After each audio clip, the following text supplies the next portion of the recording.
എടാ ഈ ചിമ്പൻസിയുടെ വേഷമിട്ട് 100-110 ഓടി വരുന്ന മനുഷ്യനാണ് ഡാനിയൽ ലബല്ലെ. നമ്മുടെ സ്പീഡിനെ ഓടി തോപ്പിക്കുമെന്ന് രണ്ടാമത് വെല്ലുവിളിച്ച മനുഷ്യനാണ് ഇദ്ദേഹം. ഓട്ടമാണ് ഇവന്റെ മെയിൻ. ഓട്ടം എന്ന് വെച്ചാൽ പല ജാതി ഓട്ടങ്ങൾ നമ്മൾ ഡേ ടു ഡേ ലൈഫിൽ ചെയ്യുന്ന എന്തെല്ലാം കണ്ടന്റ് അല്ലേ. അവിടെ ഞാൻ എന്ത് കണ്ടന്റ് അപ്പൊ തുടങ്ങുക? ഞാൻ പിന്നെ ലൈവ് സ്ട്രീമിങ് തുടങ്ങാനുള്ള പ്ലാൻ ഉണ്ട്. അപ്പൊ എന്ത് ഗെയിം കളിക്കണോ അതോ വെറുതെ എന്തെങ്കിലും പറയണോ? ഒന്നൊരു ഐഡിയ ഇട്ടില്ല. ഓരോരുത്തർക്ക് കണ്ടന്റ്, നമ്മൾ കണ്ടന്റ് ഇല്ല. അപ്പൊ ഞാൻ തോന്നിയ പോലെ ജീവിക്കുകയാണ്, അത് വേറെ കാര്യം. പക്ഷെ നിങ്ങൾക്ക് എൻഗേജിങ് ആയിട്ട് അത് നിങ്ങൾക്ക് വേണ്ടി എന്തെങ്കിലും ചെയ്യണ്ടേ? എന്താ ചെയ്യാ?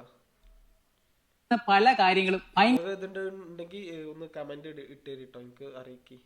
ഭയങ്കര സ്പീഡിൽ ഓടി സ്പീഡിൽ ചെയ്യുന്ന ഒരു മനുഷ്യനാണ് ഡാനിയൽ ലബല്ലെ. അതാണ് ഇദ്ദേഹത്തിന്റെ കണ്ടന്റ്.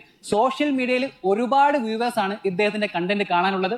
ഒരുപാട് മില്യൺസ് കണക്കിന് ഫോളോവേഴ്സും ഡാനിയൽ ലബല്ലേക്കുണ്ട്.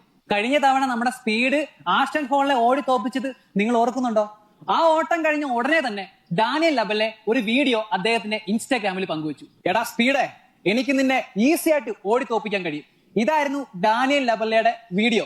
ധൈര്യമുണ്ടെങ്കിൽ ഒന്ന് മുട്ടി നോക്കണം എന്നായിരുന്നു ഡാനിയൽ ലബല്ലെ നമ്മുടെ സ്പീഡിനെ വെല്ലുവിളിച്ചത്. സ്പീഡ് പക്ഷേ ഡാനിയൽ ലബല്ലയുടെ ആ ഒരു വെല്ലുവിളിയെ ആദ്യമൊക്കെ റിജക്ട് ചെയ്തു. കാരണം എന്ന് വെച്ച് കഴിഞ്ഞാൽ വെറുതെ എന്തിനാ ഒരുത്തിനോട് ഓടിയിട്ട് വെറുതെ അവന്റെ വില കളയുന്നത്, അല്ലെങ്കിൽ നിങ്ങൾ എന്തെങ്കിലും ബെറ്റ് വെക്കണം എന്ന് സ്പീഡ് പറഞ്ഞതും ഡാനിയൽ ലബല്ലെ ധൈര്യത്തോടെ മുന്നോട്ട് കടന്നു വന്നിട്ട് $10,000 ബെറ്റ് വെക്കാമെന്ന് പറഞ്ഞു. ഓടി ജയിക്കുകയാണെങ്കിൽ സ്പീഡിന് $10,000 ഡാനിയൽ ലബല്ലെ കൊടുക്കാമെന്നേറ്റു.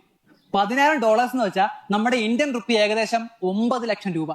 അങ്ങനെ സ്പീഡ് ഈ ഓട്ട മത്സരത്തിന്റെ വെല്ലുവിളി സ്വീകരിച്ചു ധൈര്യപൂർവ്വം. അങ്ങനെ ആ ഓട്ട മത്സര ദിവസം വന്നെത്തി.